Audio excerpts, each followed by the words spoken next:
Sunday Night Football, all eyes on the AFC East with the 2-2 Patriots versus the undefeated Buffalo Bills. Katie Caldwell, Jeff Lloyd back here with you today.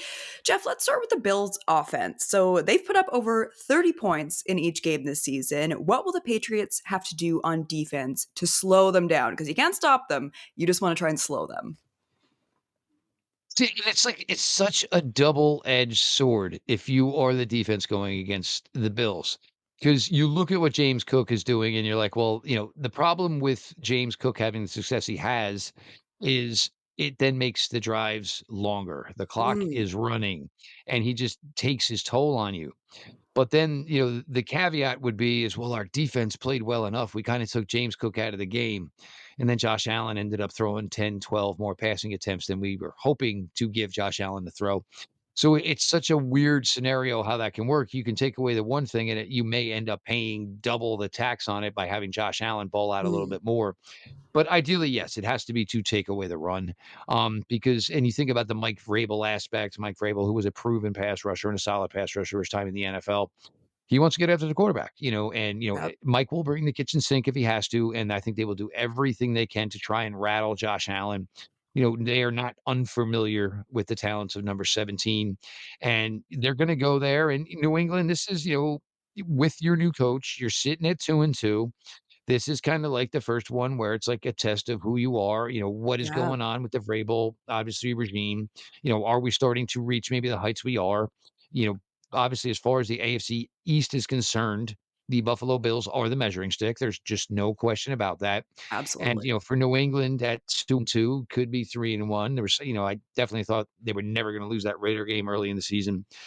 So you wanna go out and, you have Drake May here, and, this is for Drake May. This is what's gonna, define certainly, what his career is going to be within the AFC East is, how you do. Drake May's not going anywhere. He's been the Hmm. quarterback of this team and this franchise for a really long time. And this is, gonna be the one, you don't wanna be one of those quarterbacks in a division where every time, oh, well, he's 3-11 against Josh Allen, he's 4-13 against Yeah. Josh Allen. These are ultimately the division matchups where Drake May is gonna be judged, and, Hmm. obviously it'll start here on Sunday. Well, and yes, granted it is against the Carolina Panthers, but man, they had a statement win with 42 points. What do you expect to see from Drake May in this one? I'm becoming more and more of a Drake May fan as So it am goes on. I. I think he's the perfect blend, of a great, just true and pure passer. And I think defenses and opposing teams are a little bit naive that he can actually do some things with his legs that actually turn out to be pretty effective. Mhm. I think a real key for the Patriots in this one is, one of the stars of the summer for them was Travion Henderson.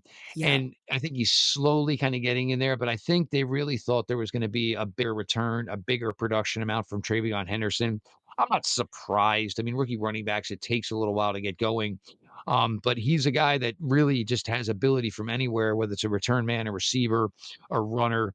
So he's somebody that's really key and vital because, he is definitely so you can kinda get those chunk plays, flip the field type of plays.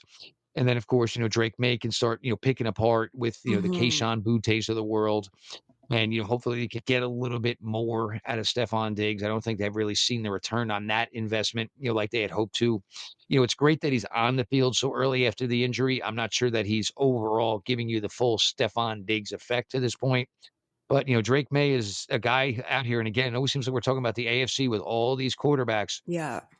And here's another one that, could be viewed as a really good or really solid quarterback and, be on the couch in January on the outside looking in. But, Drake May, and of course with Mike Vrabel, the expectation that those days are over and, January football is certainly back in Foxborough. I do agree with Henderson, especially because we've talked about how the Bills are so complete, but if I do see a vulnerability with that team, it would be their run defense. So they rank 31st with an average of 164.5 yards per game. Do you think they can exploit that this game with Trayvon Henderson? You certainly have to try to, because, part of that is, keeping Josh Allen off the field. The Bills' offense is on the field, and, they're very similar to the Detroit Lions, where it just comes so quickly, and it comes like 3 tidal waves, and the next thing you know, I mean, the game's over, you're out of whatever your game plan is, you're throwing much more or throwing the entirety of the time. So, that is certainly what you've gotta shoot for, and, you New England's probably a team that cannot play into the 30s against the Buffalo Bills, so they certainly have to be cognizant of that. You certainly don't wanna take a second-year quarterback like Drake May and expect him to go out there, throw for throw, drive for drive with a guy like Josh Allen. You just don't wanna put that type of pressure on him to this point. He will No. grow into that player. I think we all agree on that, but it's certainly gonna take a little time. But, you do that, and then you can kinda control the game, then it offsets, some of what Buffalo can do back to you when they have the ball in their hands. So if you're New England, that is the ultimate goal, obviously, is to, be able to work both parts of your offense, be able to hopefully win the time of possession battle. And that kind of helps you stave off, the storm of what is the Buffalo Bill. Quick pause. If you haven't subscribed to the BetCanada YouTube channel, you can do so below. It's free and it helps support our channel so we can keep bringing you NFL and NHL content. Now, back to the show. What is your prediction in this one? Do the Bills stay undefeated? On paper, I feel like they do, but man, the NFL's weird and divisional games can be really weird too. And this again, there's a conversation we had. I don't know where Buffalo loses anytime soon. Yeah. And the thing is, for Buffalo not to win this game, you have to probably say to yourself, well, they didn't run well, or they didn't throw well, or Josh Allen committed a couple of costly turnovers. And any of those things right now, any of those three things is not something I'm really ready to commit to or say, yeah, I think that's going to happen. I think New England comes in and gives them a pretty good effort. Mm, And even maybe if this game was New England, I'd probably feel a tad bit different, but, it's a tough place to play. It always has been. yeah. It works one of 2 ways. Buffalo wins, everybody's like, "Oh, that's about it." Buffalo 5-0, da, da, da, da. New England wins. "Oh, all right. Well, Mike Vrabel seems to be doing really good things in New England. Look at Drake May." I think, certainly New England's ready for prime time, but they are certainly not the prime time story yet that the Buffalo Bills are.